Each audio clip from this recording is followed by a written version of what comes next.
Hello, YouTube coin collectors and stackers. I'm often asked in the comments when I say I've conserved a coin and sent it in and it came back with a straight grade. How'd I do that? Well, I'm not going to teach you all the tips and tricks today, but I am going to show you a good one, and we're going to do it on this generic buffalo round. Before I get into it, please remember to like and subscribe. I appreciate it. So let me zoom out here. We're going to take a look at some of the tools of the trade. We have a bottle of MS70 available on Amazon or at your local coin shop. We have Q-tips, nice soft cotton swabs, 2 beakers or bowls of water. I use distilled water so that we don't have any sort of weird chemicals that'll cause any sort of secondary reactions, and a nice soft microfiber towel for patting dry. Behind me here you see I bought a coin collection yesterday. I don't have time in this video to get into all of that, but we do have this funny bad, I did a short on this. It's a counterstamped bad Morgan dollar. It's a fake one. But let's dive into what we're here to see and do today. So the first thing I want to point out is that this is a generic buffalo round, meaning it has no numismatic value whatsoever. You're never going to see this in an MS70 or a Proof 70 holder. You'd be kind of out of your mind to send this in for grading because at the end of the day, it really doesn't matter what the grade is. This is simply traded for the silver value. So I selected this for that reason, because I don't want to do this to any numismatically valuable coin or to encourage you to do that. You'll also notice I'm wearing these latex gloves because we're dealing with an industrial brightener, an industrial coin cleaner that is caustic and shouldn't come in contact with your skin. So what we're going to do is I'm going to zoom out just a hair because we're a little close up here, and we're going to take the Q-tip here, nice soft Q-tip, and I like to select for a side that is particularly fluffy so that it's not too hard. We're going to dip it in the MS70 over here. I'm going to come over and I'm going to apply and I'm going to rub.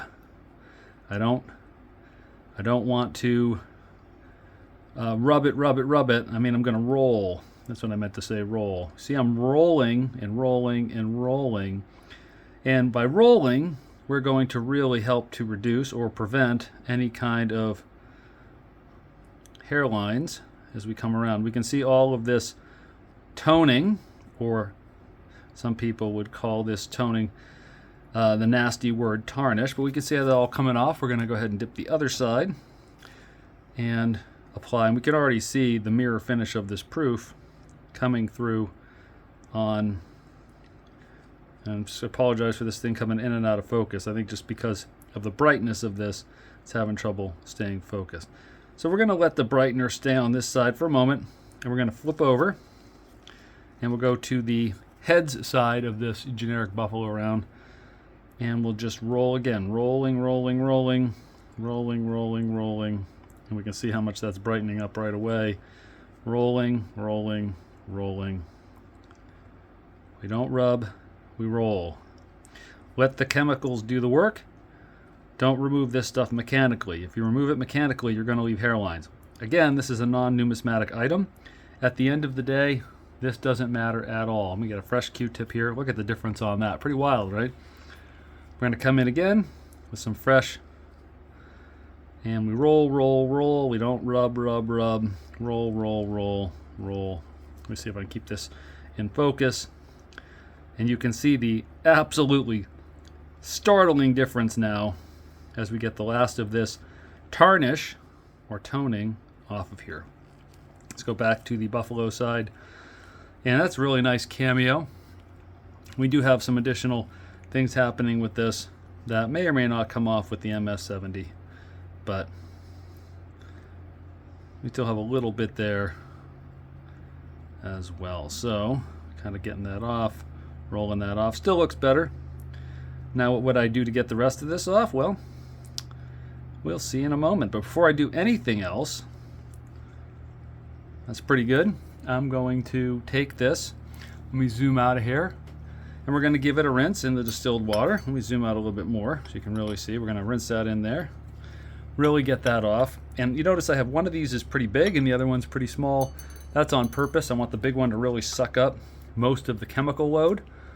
And then we'll go to the smaller one for a final rinse and then a pat dry. And then normally after that I will actually go and give them another rinse under some warm water in the sink and another pat dry.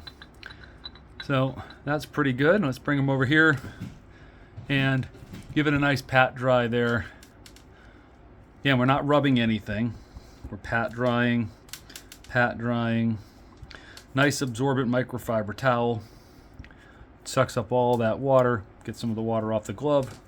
And let's take a look at how our buffalo round is looking now after that little trip through the MS-70 in distilled water. And what a difference. Look at the flow lines. You can even see the flow lines in it now.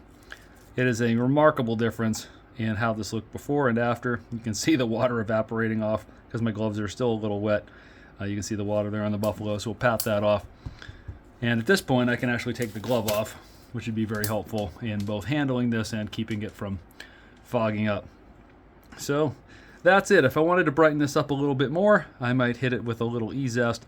But in this case, the e-zest would take off that little bit of toning that remains around the edge by the buffalo's head there and up above Golden State Mint. But I'm happy with the way this turned out. And again, you want to wear gloves. The MS-70, this is a non-numismatic coin, so I would stress that. Don't go and do this to your 1885 Carson City Morgan dollar after you crack it out of a GSA holder. Not recommended. Distilled water, gloves, pat dry, and we go from that foggy looking one to this nice looking one. Let me know if you have any comments below, questions I can answer. Thanks so much for watching, and happy collecting.